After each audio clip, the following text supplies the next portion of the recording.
بسم الله الرحمن الرحيم. الحمد لله رب العالمين. الحمد لله الذي هدانا لهذا الدين وما كنا لنهتدي لولا أن هدانا الله. أشهد أن لا إله إلا الله وأشهد أن محمدا عبده ورسوله. أما بعد، السلام عليكم ورحمة الله وبركاته. جالتمتوتا كبجمتوتا هردفتوتا سكنتا كنا كنتاتا هواسا كنا كن مسلمة أكسمس جالتمتوتا كبجمتوتا هردفتوتا سكنتا كنا كنتاتا لم يوان كنا ور أمنتي إسلام متين الجرتان الشمهر كفوني سنين جرا قويا حتى ودفنو أدى dhugaa dhokate aappii ajaa'ibaa wahiitiin kan wal wajjiin ilaallu ta'a jechuudha. Akkuma beekamu warroonni amantii islaamummaatiin ala jiran hundi isaanii jechuun ni danda'ama. Ergama Nabi Muhammad Rasuula alayhi salaatu wassalaam hin dhageenye, hin beeknu, hin jiru. Maqaan Nabi Muhammad kitaaba keenya keessatti macaafa qulqulluu isa jedhamu, matsaaf quddus isa jedhamu keessatti hin dubbatamne jedhanii yeroo waakkatan hundi kennaa dhagahuun waan shakkii hin qabne. Guyyaa hadhaa maqaa Rasuula alayhi salaatu wassalaam kitaabuma macaafa qulqullu jedhamu keessaa yookaan matsaaf quddus jedhamu keessaa wal wajjiin kan ilaallu ta'a jechuudha. Kana ammoo kallattiin itti argannuun Bible Hub aappii jedhamu buufatuudhaan. Isa kana buufatuudhaaf Play Store keessa ni seenna. Eeganaa Play Store mobaayilii keessan hunduu waan qabuuf isa san ni banannaa jechuudha. Play Store gara eeganaa ammallee iddoo barbaadu yookaan sarchii kanatti Bible Hub jennee barreessina. BIBLE yookaan ammoo afaan Ingiliffaatiin BIBLE HUB jennee barreessineet haala kanaan nuuf fida. Yeroo kana Bible Hub kana irratti gadi tuqnaa jechuudha.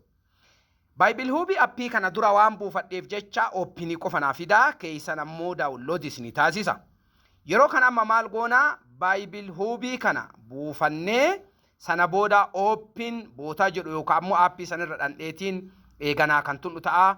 Oopin yeroo jennu haala armaan gadii kanaan nuuf fida.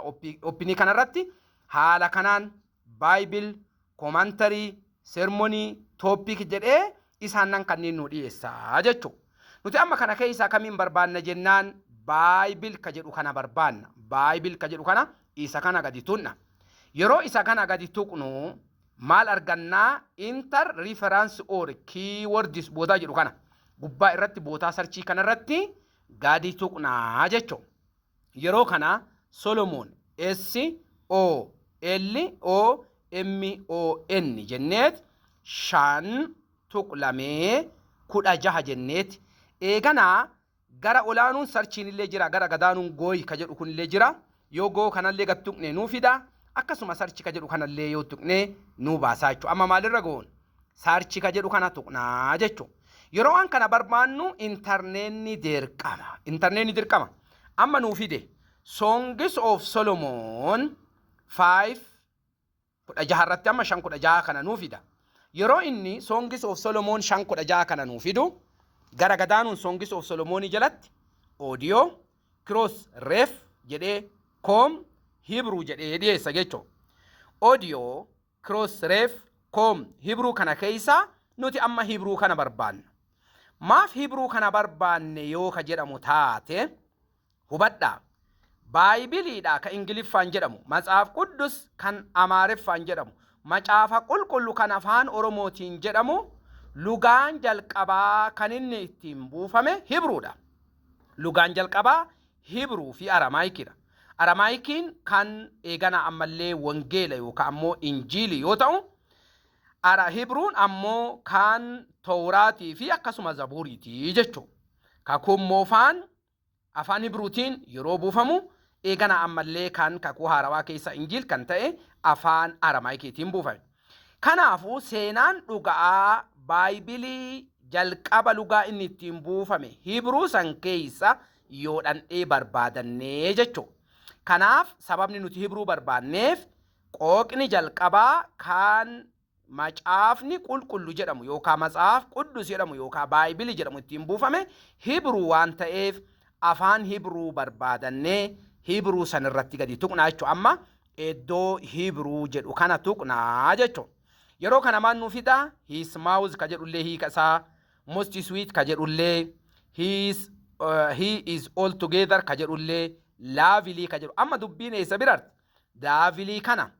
lovely kana Hibruudhaan barreessee afaan Ingiliffaatiin hiikatti kennee jechuun Hibruudhaan barreessee afaan Ingiliffaan maal jedhe Muhammadim ammallee ibsi guutuun hin arganne amma maal goona lovely tana tan afaan Hibruutiin inni barreesse kana irratti gadi tuqnee koppii taasifannaa jechuun koppii taasifanna amma koppii taasifanna eega koppii taasifannee kaanee booda isa kana qabannee eessa dhannaa isa kana qabannee aappii tiraansileeti jedhu kana warri qara qabdanii yookaanii ammas googilima keessa seentanii tiraansileeti ka jedhu kana gadi buufattanii jechuun googilima keessa seentanii ammas maal gootanii sarchii eegana ammallee taasiftanii tiraansileeti ta jettu tana tiraansileetii tana yoo fiddan laala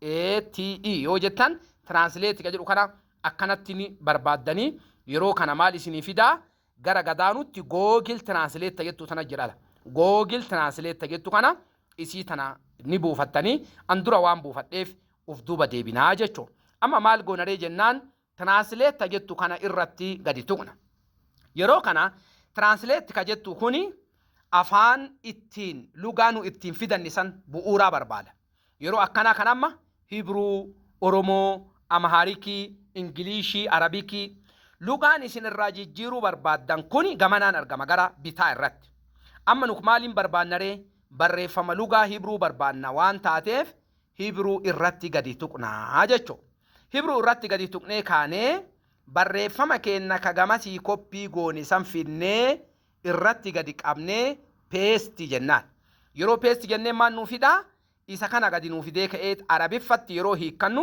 Muhammad jedhee nuu fide isuma kana arabiffarraa ka birootitti illee yoo nuu hiikenneen fakkeennaaf amaariffa yeroo jennu amaariffa irratti gadi tuqnaa Muhammad jedhee akkana nuu fida isuma kana afaan oromootiin nuu hiiki yoo jenne afaan oromoo irra gadi tuqnaa Muhammadiin jedhee Muhammadi jedhee nuu fidaa jechuudha isuma kana afaan feene lugaa feene irratti akkasumatti jijjiirannaa ingiliffa irratti illee nu jijjiir jenneen Muhammadiin jedhee afaan amaariffaa arabiffaa keessattuu kun akka argitan kana Muhammad jedheetiin nuu fidaa jechuudha kuni maal agarsiisa yoo jedhamu taate maqaan rasuula alayhi salaatu wassalaam Songs of Solomon boqonnaa 5 lakkoofsa 16 5:16 irratti 5:16 Solomon jennee 5:16 irratti yeroo tuqnu ergamni rasuula alayhi salaatu wassalaam kitaaba eegana ammallee macaafa qulqulluu jedhamu yookaan macaafa quddus jedhamu keessatti kitaaba lugaa jalqabaa Hibruu keessa jiraatu